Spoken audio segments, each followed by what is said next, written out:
रामपुर में बाजार लगा हुआ था। कपड़े, मिठाइयों की खुशबू फैली हुई थी। चारों ओर लोगों की चहचहाट थी। वहीं कोने में लाला नारियल वाला नारियल छील रहा था। ले लो भाई, ठंडा ठंडा नारियल पानी, असली पहाड़ी नारियल। एक बार पी लिया तो बार बार आओगे। ले लो भाई, ठंडा ठंडा नारियल पानी। तभी भीड़ के बीच से एक आदमी आया। उसका नाम था राकेश। वह सीधे लाला के ठेले के पास आकर खड़ा हो गया। बहुत बढ़िया खेल चल रहा है तेरा, सबको ठग रहा है तू। आज दिखाता हूँ तुझे असली सच। इतना बोलते ही राकेश ने अचानक अपने हाथ से पूरे ठेले पर रखे सारे नारियल जमीन पर गिरा दिए। नारियल चारों तरफ बिखर गए। ये क्या कर रहा है तू? मेरी मेहनत को ऐसे क्यों बर्बाद कर रहा है? मैंने तेरा क्या बिगाड़ा है? तू बहुत बोल रहा है। आज तुझे यहीं खत्म कर दूंगा। राकेश ने लाला को पीटना शुरू कर दिया। कोई नहीं जानता था कि ये लड़ाई इतनी अचानक क्यों शुरू हुई। आखिर क्या था इस टकराव के पीछे का सच? चलिए चलते हैं 2 महीने पहले।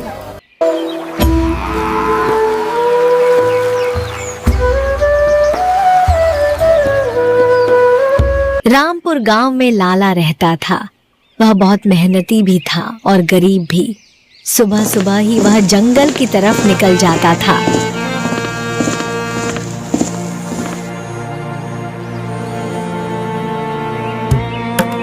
वहां ऊंचे नारियल के पेड़ों पर चढ़कर वह नारियल तोड़ता।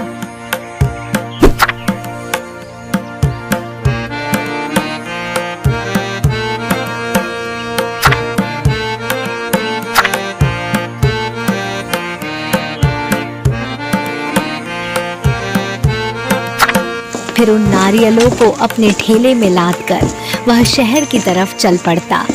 लाला के नारियल पानी की एक खास बात थी। वह बहुत मीठा और बेहद ताज़ा होता था, इसलिए लोग दूर दूर से उसे लेने आते थे। वह दिन भर बाजार में ठेला लगाकर नारियल पानी बेचता और अपनी मेहनत से अपना घर चलाता था।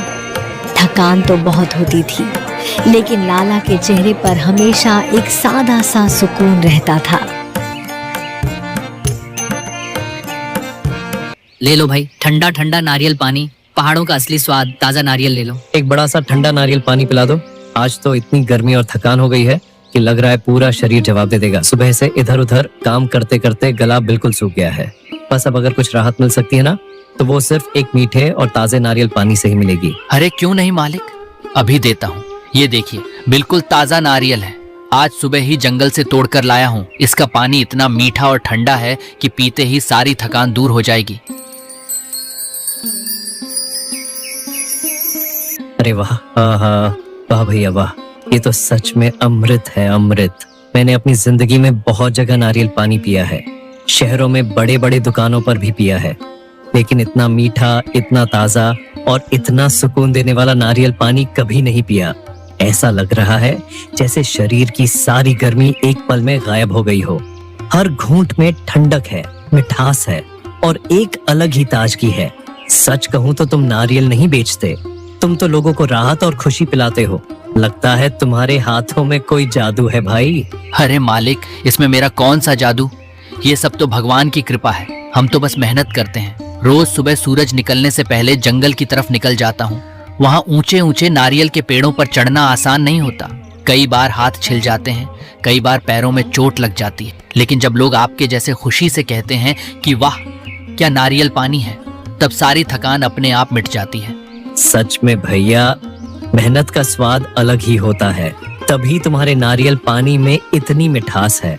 इसमें सिर्फ पानी नहीं, तुम्हारी मेहनत, ईमानदारी और लगन भी घुली हुई है। बस मालिक, यही कोशिश रहती है कि जो भी मेरे ठेले से नारियल पानी पिए वो खुश होकर जाए। इंसान अगर ईमानदारी से मेहनत करे ना, तो भगवान उसके काम में खुद मिठास भर देते हैं।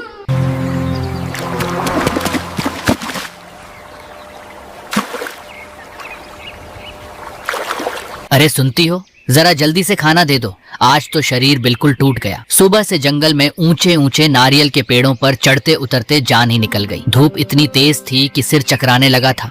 ऊपर से पूरा दिन ठेले पर खड़े खड़े पैर भी जवाब दे गए। बस अब थोड़ा खाना मिल जाए तो शायद शरीर में जान वापस आ जाए। आज खाना नहीं बना पाई। क्या मतलब, तबीयत खराब है क्या तुम्हारी? मेरी नहीं, हमारे बेटे की तबीयत अचानक बहुत बिगड़ गई थी। सुबह से उसे तेज बुखार था, बार बार रो रहा था। मैं बहुत डर गई थी। घर में जो थोड़ा बहुत राशन रखा था ना, वो भी खत्म हो गया था। मैंने सोचा राशन के बदले दवाई ही ले आऊं। बच्चा ठीक रहेगा तो कल कुछ न कुछ खा ही लेंगे। लेकिन अब घर में राशन नहीं है और दवा भी कल की ही है। ओह, तो इसलिए घर इतना शांत लग रहा है। मेरा बच्चा अब कैसा है? अभी दवाई खाने के बाद थोड़ा सो गया है, लेकिन कमजोरी बहुत है। अच्छे से खाना भी नहीं खाया उसने सुबह। अम्मा, गरीबी भी ना इंसान को हर दिन नई परीक्षा देती है। कभी पेट की चिंता, कभी दवाई की चिंता, कभी काम मिलेगा या नहीं उसकी चिंता। सुबह से शाम तक इतनी मेहनत करता हूँ, जंगल के खतरनाक पेड़ों पर चढ़ता हूँ, फिर भी 2 वक्त की रोटी के लिए सोचना पड़ता है। मैं भी यही सोचती हूँ, भगवान शायद हमारी परीक्षा ले रहे हैं। कभी कभी तो दिल डर जाता है कि अगर कल भी कमाई नहीं हुई तो बच्चे को क्या खिलाएंगे, घर का चूल्हा कैसे जलेगा। दूसरे के घर से बहुत स्वादिष्ट खानों की खुशबू आती रहती है और हमारे घर में बस चिंता रहती है। अरे नहीं, तू इतना मत सोच। जब तक ये हाथ सलामत है ना, मैं हार नहीं मानूंगा। कल सुबह और जल्दी जंगल चला जाऊंगा, ज्यादा नारियल तोड़कर लाऊंगा। चाहे रात तक मेहनत करनी पड़े, लेकिन मैं कुछ ना कुछ इंतजाम जरूर कर लूंगा। मेरे रहते तुझे और बच्चे को भूखा नहीं सोना पड़ेगा। बस यही बात सुनकर हिम्मत मिल जाती है, वरना हालात तो ऐसे हैं कि कभी कभी लगता है जिंदगी बस संघर्ष बनकर ही रह गई है। संघर्ष है, लेकिन खत्म नहीं हुए हम। गरीब हैं मगर मेहनत करने वाले लोग हैं। भगवान देर से सही, लेकिन मेहनत का फल जरूर देता है। देखना, एक दिन हमारे बच्चे को ये सब तकलीफें नहीं झेलनी पड़ेंगी।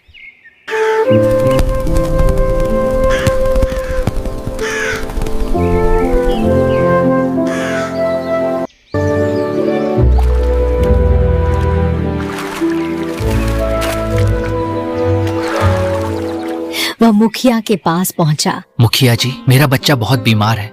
तेज बुखार उतर ही नहीं रहा। डॉक्टर ने शहर ले जाने को कहा है, लेकिन मेरे पास पैसे नहीं हैं।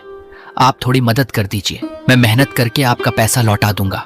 लाला, हर बार कोई ना कोई मजबूरी लेकर आ जाते हो। गांव का मुखिया हूँ, कोई दौलत का कुआं नहीं। अगर सबको पैसे बांटने लगूं तो मेरा क्या बचेगा? मुखिया जी, आज मजबूरी ने हाथ फैलाने पर मजबूर कर दिया, वरना आपने मुझे हमेशा मेहनत करते ही देखा है। मेरा बच्चा तड़प रहा है। रोने धोने से कुछ नहीं होता लाला। जितनी औकात हो उतना ही बोझ उठाना चाहिए। मैं इस बार मदद नहीं कर सकता। ठीक है मुखिया जी, गरीब की मजबूरी शायद अमीर कभी समझ नहीं सकता, लेकिन एक बाप अपने बच्चे को दर्द में देखकर अंदर से मर जाता है। मुझे और काम है लाला, अब तुम जा सकते हो। वह राकेश के पास गया।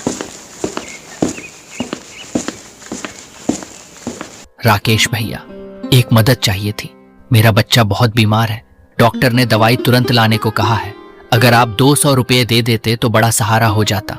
मैं 2-3 दिन में लौटा देता। अरे लाला, अभी तो मेरे पास बिल्कुल पैसे नहीं है। कल ही मोबाइल रिचार्ज कराया है और बाइक में पेट्रोल डलवाया है। पैसे भी आजकल उधार देकर लोग वापस कहाँ करते हैं, और घर में भी बहुत खर्चे चल रहे हैं। भैया, आप तो रोज मेरी दुकान पर आते हो, इतना भरोसा तो होगा मुझ पर। बच्चा सच में बहुत तकलीफ में है। देखो, बुरा मत मानना, 200 रुपए छोटी रकम नहीं होती। अभी मैं मदद नहीं कर पाऊंगा। ठीक है भैया, मजबूरी इंसान को हर दरवाजे पर ले जाती है। शायद आज मेरा वक्त ही खराब है। वह कई अन्य ग्राहकों के पास गया मदद मांगने। मुखिया के साथ उसे उसके कई ग्राहकों ने पैसे देने से मना कर दिया। वही ग्राहक जिनके पास बहुत पैसे होते थे नारियल के लिए, लेकिन 200 रुपए भी नहीं हुए लाला के बच्चे के लिए। इस बात ने लाला को बहुत दुख पहुंचाया।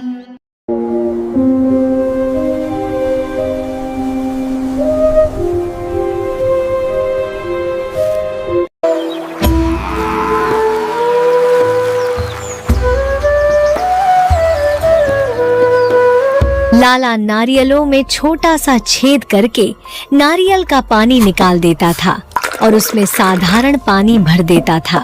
फिर वह उस जगह पर स्टिकर लगा देता जिससे किसी को कोई शक नहीं होता था। धीरे धीरे उसने नारियल के दाम भी बढ़ा दिए और लोगों को धोखा देकर ज्यादा पैसे कमाने लगा। भैया एक बढ़िया सा ठंडा नारियल पानी देना। सुबह से इतनी गर्मी है कि गला सूख गया, लेकिन हाँ, पानी मीठा और ताजा होना चाहिए। साहब, आज आपकी किस्मत अच्छी है। आज जो नारियल आया है ना, वो साधारण नहीं है, सीधा केसरिया पहाड़ से आया हुआ खास नारियल है। बड़े बड़े शहरों में लोग इसी को ढूंढते फिरते हैं। इसका स्वाद आम नारियल पानी जैसा नहीं होता, बिल्कुल अलग और प्रीमियम होता है। लीजिए साहब, आराम से पीजिए। एक बार स्वाद लग गया ना, फिर सड़क वाले साधारण नारियल पसंद नहीं आएंगे।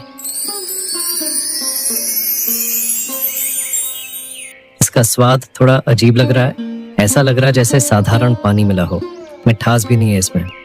अरे साहब, यही तो फर्क है असली ब्रांडेड नारियल पानी और गांव के साधारण नारियल में। आपको अभी इसकी पहचान नहीं है। ये पहाड़ी नारियल है। इसका स्वाद हल्का और नेचुरल होता है। बड़े लोग तो इसी स्वाद पर हजारों रुपए खर्च करते हैं। गांव वालों को पहली बार में अजीब लगना आम बात है। मुझे लगा शायद नारियल खराब होगा। खराब? अरे साहब, ऐसा माल हर किसी को नहीं मिलता। बड़ी मुश्किल से हाथ लगा है, तभी तो इसका दाम भी थोड़ा ऊपर है। अच्छा, कितने पैसे हुए फिर? सिर्फ 120 रुपए साहब। इतने ज्यादा पैसे? आखिर केसरिया पहाड़ से आया हुआ स्पेशल नारियल पानी है। कुछ समय बाद उसका बेटा पूरी तरह ठीक हो गया, लेकिन अब लाला बदल चुका था। मजबूरी में शुरू किया गया उसका गलत काम अब उसकी आदत बन गया था। वह पहले जैसा मेहनती और ईमानदार नारियल वाला नहीं रहा, बल्कि धीरे धीरे लालची इंसान बन गया था। एक दिन राकेश बच्चे के लिए लाला की दुकान से नारियल पानी लेकर घर गया। रामपुर में बाजार लगा हुआ था। कपड़े, मिठाइयों की खुशबू फैली हुई थी। चारों ओर लोगों की चहचहाट थी। वहीं कोने में लाला नारियल वाला नारियल छील रहा था। ले लो भाई, ठंडा ठंडा नारियल पानी, असली पहाड़ी नारियल। एक बार पी लिया तो बार बार आओगे। ले लो भाई, ठंडा ठंडा नारियल पानी। तभी भीड़ के बीच से एक आदमी आया। उसका नाम था राकेश। वह सीधे लाला के ठेले के पास आकर खड़ा हो गया। बहुत बढ़िया खेल चल रहा है तेरा, सबको ठग रहा है तू। आज दिखाता हूँ तुझे असली सच। इतना बोलते ही राकेश ने अचानक अपने हाथ से पूरे ठेले पर रखे सारे नारियल जमीन पर गिरा दिए। नारियल चारों तरफ बिखर गए। ये क्या कर रहा है तू? मेरी मेहनत को ऐसे क्यों बर्बाद कर रहा है? मैंने तेरा क्या बिगाड़ा है? तू बहुत बोल रहा है। आज तुझे यहीं खत्म कर दूंगा। राकेश ने लाला को पीटना शुरू कर दिया। बस करो, क्या तमाशा लगा रखा है यहाँ? पूरा गांव इकट्ठा हो गया है। राकेश, आखिर तुमने लाला को मारा क्यों? मैंने इसे इसलिए मारा क्योंकि इसने धोखा दिया है। ये नारियल में साधारण पानी भरकर लोगों को बेच रहा था। मेरा बच्चा इसकी वजह से बीमार पड़ गया। पूरी रात दर्द से रोता रहा वो। अगर उसे कुछ हो जाता तो। मैं एक बाप हूँ मुखिया जी। अपने बच्चे को तड़पते हुए देखकर इंसान अपना होश खो देता है। हाँ, मैंने गलती की है। मैंने नारियल का पानी निकालकर उसमें साधारण पानी मिलाया, लोगों का भरोसा तोड़ा। लेकिन मैं क्या करता? मेरा बच्चा बीमार था। उसके इलाज के लिए मैं हर दरवाजे पर गया, किसी ने मदद नहीं की। उस दिन मुझे लगा कि इस दुनिया में गरीब इंसान की मजबूरी की कोई कीमत नहीं होती। लेकिन आज भगवान ने मुझे मेरी गलती का एहसास करा दिया। जिस दर्द से मेरा बच्चा गुजरा था, आज उसी दर्द से किसी और का बच्चा तड़प गया। शायद यही मेरे पाप की सजा है। देखो लाला, गलती बहुत बड़ी हुई है, लेकिन सच कहूं तो इसमें सिर्फ तुम्हारी ही गलती नहीं है। जब तुम मदद मांगने हमारे दरवाजे आए थे, तब हमने तुम्हारी मजबूरी को समझने की कोशिश ही नहीं की। अगर उस दिन हम इंसानियत दिखा देते तो शायद आज बात यहाँ तक नहीं पहुँचती। आज जब बात मेरे अपने बच्चे पर आई, तब मुझे एहसास हुआ कि उस दिन मैंने भी इसकी मजबूरी नहीं समझी थी। ये मेरे पास सिर्फ 200 रुपए मांगने आया था और मैंने बहाने बनाकर इसे टाल दिया। शायद अगर उस दिन मैं इसकी मदद कर देता तो आज ये गलत रास्ते पर नहीं जाता। गलती तुम्हारी थी कि तुमने लोगों का भरोसा तोड़ा, और गलती हमारी थी कि हमने एक मजबूर इंसान को अकेला छोड़ दिया। आज से कोई किसी की मजबूरी का मजाक नहीं उड़ाएगा। गांव तभी अच्छा बनता है जब लोग एक दूसरे का सहारा बनते हैं। अगर मेरे लालच और गलती से किसी बच्चे को तकलीफ हुई है तो मुझे माफ मत करना। मैं इस लायक नहीं हूँ, लेकिन आज के बाद मैं कभी किसी को धोखा नहीं दूंगा। फिर से पहले की तरह ईमानदारी से ताज़ा और ठंडा नारियल पानी बेचूंगा। इसके बाद लाला सुधर गया और पहले की तरह ताज़ा और ठंडा नारियल पानी ईमानदारी से बेचने लगा।